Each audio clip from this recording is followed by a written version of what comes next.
Fifth proof.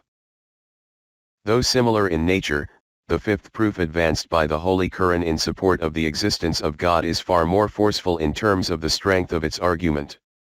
Allah says in Surah Al-Mulk, 67:2-5. Blessed is he in whose hand is the kingdom, and he has power over all things, who has created death and life that he might try you. Which of you is best in deeds, and he is the mighty, the most forgiving. Who has created 7 heavens in harmony? No incongruity canst thou see in the creation of the gracious God. Then look again, seest thou any flaw? Look again, thy sight will only return unto thee confused and fatigued. There are those who say the entire universe came into existence by chance with matter spontaneously forming to bring everything into being. They turn to science to show it is possible the world came together and rotates on its axis on its own, without someone to sustain it and make it turn. However, in the above verses, Allah the Exalted answers this contention by saying that there is never a system of design to those things which come together through chance, rather they are marked by disorder. A painting is made using various colors, but if they were aimlessly splashed across a canvas, would a picture still emerge? Similarly, houses are made from bricks. However, if a group of bricks were thrown together, would a building still be formed? Even if it is hypothetically accepted that certain things arise from chance, the system and operations of the universe are such that no one can conclude they came into existence by themselves.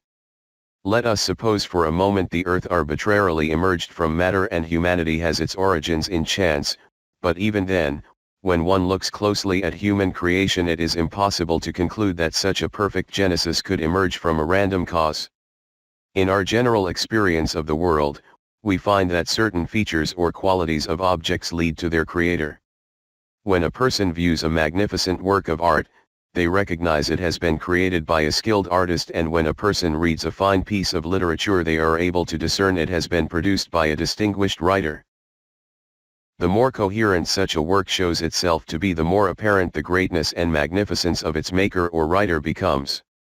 How then can people imagine that such a beautifully arranged world came into existence arbitrarily and by itself? Consider for a moment that where human beings have been invested with the capacity for development, they have also been given intelligence so that they can turn their thoughts into action. Further, because human beings need to labor for their sustenance, they have been endowed with such physical bodies as let them move around to gather provisions. If trees require nourishment from the ground, they have been given roots through which they are able to feed themselves. If lions are carnivorous animals, they have been given claws with which to hunt for prey. If horses and cows consume grass, they were made with necks which could easily bend down and pick at it, and if camels were meant to eat thorns and the leaves of trees, they were given tall necks. Did such a complex system emerge arbitrarily? Was chance able to discern that camels would require long necks, lions would need claws, trees would need roots, and human beings would need legs? Is it plausible to believe that phenomena springing from chance would result in such a perfect design? Then if human beings were given lungs, they were also provided air with which to breathe. If their life was made dependent on water, it too was bestowed to them through the sun, clouds, and all other parts of the hydrological cycle. If they were given eyes, then to help them function sunlight also existed so that they could see by means of it. If they were given ears, pleasant sounds were created, exquisite foods were made available along with our tongues, and fragrances were present to stimulate our noses. Chance may have given birth to our lungs, but what brought oxygen into existence? It could be assumed that chance resulted in the creation of our eyes, but how formidable the likelihood of a sun coming into existence millions of miles away to enable them to function properly. Chance may have given birth to our ears, but what power created sound for them to hear? We may accept that dogs and bears randomly came to be found in snow-capped countries, but how did they come to possess such long hair that it protected them from the cold? If chance gave birth to thousands of afflictions, it also gave birth to the requisite cures. Chance created stinging nettles which at a touch cause itchiness, and it also created spinach as a remedy. The random chance of atheists is a peculiar thing indeed.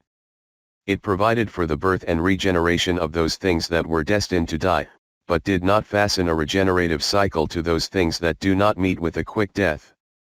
If human beings did not die after their birth, the world would soon have come to an end, hence why death is inextricably attached to them. Whereas celestial bodies like suns, moons, and planets do not have a life cycle. No less astonishing is the fact that because the sun and moon have the powerful attraction of gravity, they are at such a massive distance from one another so that they do not collide.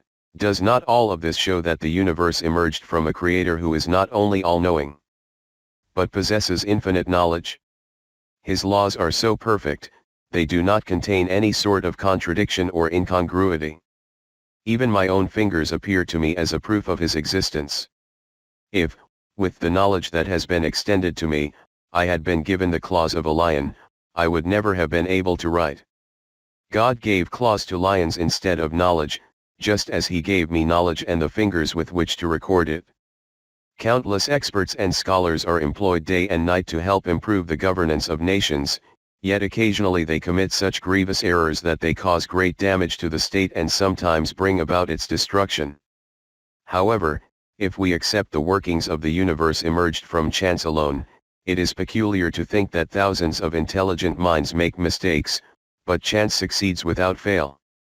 The truth is, there is a creator of this universe who is a master over its entire extent and magnitude.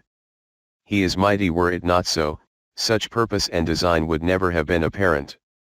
As the Holy Quran says, cast your eyes in every direction and it will become fatigued from the search, and order will be manifest in everything. The virtuous are conferred their reward while the wicked receive their punishment.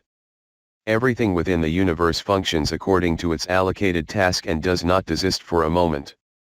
This is an extensive subject, but I will end the discussion here. For those who have been given wisdom, a simple hint should suffice.